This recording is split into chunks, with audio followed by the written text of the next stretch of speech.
So I drag click and bridge.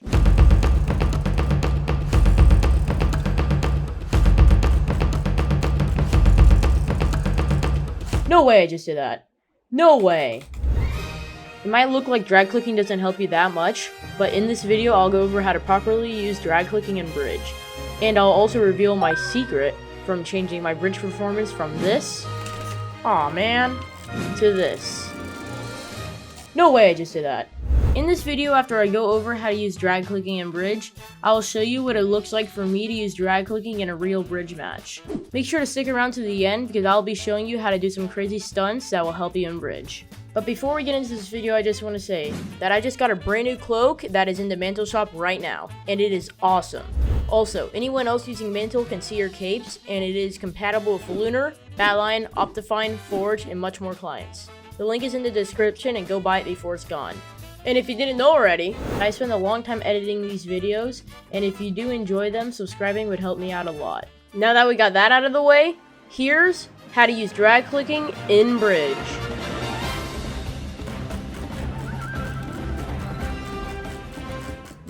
In order for you to use drag clicking in bridge, you must learn some basic steps.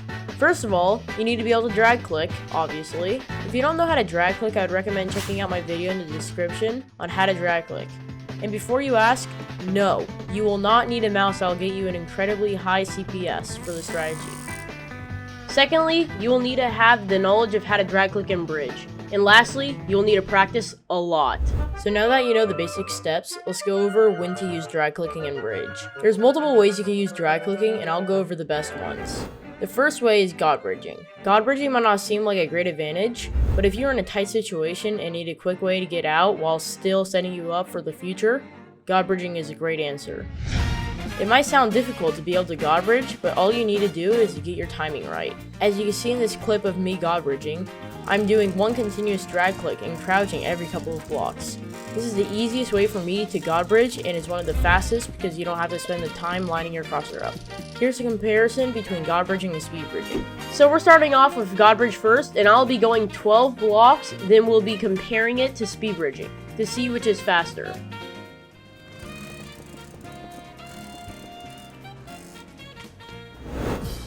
Now, as you can probably guess, speed bridging is obviously not going to be faster than God bridge. Let's still see how fast it is.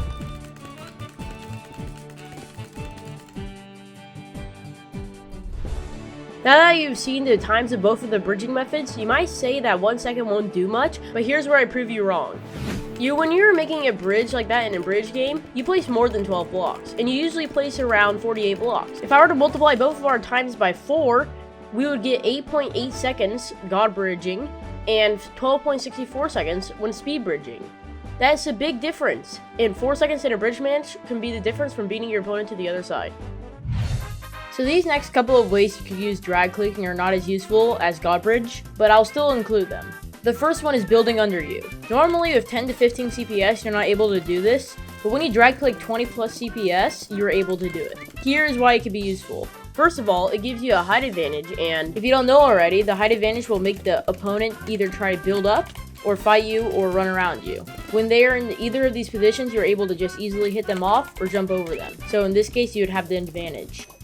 The next way you can use drag clicking is to be able to place blocks faster.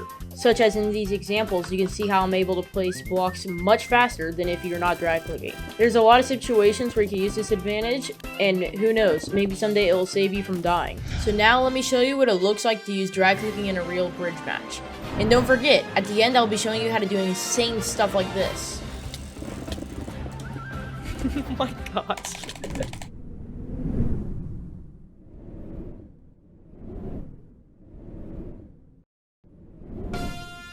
So I start off here in this game by blocking off both of my goals, so my opponent has to break through it, and because I was drag clicking, it was super fast, which is much faster if you weren't drag clicking, like if you're butterfly clicking.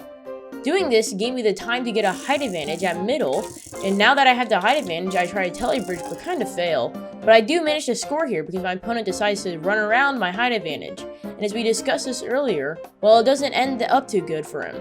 After I score, we have our first PvP fight, which I win. Now that I have the advantage again, I try to see if I can build out to the side, and it worked. but I still ended up dying here. My second PvP fight was not that interesting, but I do manage to spam blocks down after I fell off, which could help me in the future.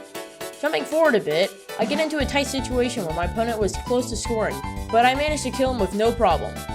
Here's where I went for my first actual side bridge, and as you can see, I got shot, which I somehow managed to clutch. To be honest, I don't know how I did that, but I thought going and killing him would be a good option, so I gave it a try. Let's see how that turned out. After a few more fights, I managed to score once again. I was feeling good, so I decided to try moonwalking, and well...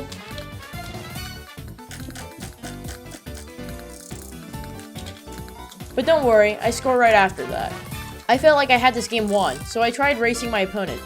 But a little too late I realized that he could go through the top of my base. Now I was worried. Tie game, not a lot of time, what will I do? Well, I will actually manage to double hit to score. Now all I had to do is either stop my opponent from scoring for an entire minute, or try to score myself. I knew it was risky to try to score, but that didn't stop me.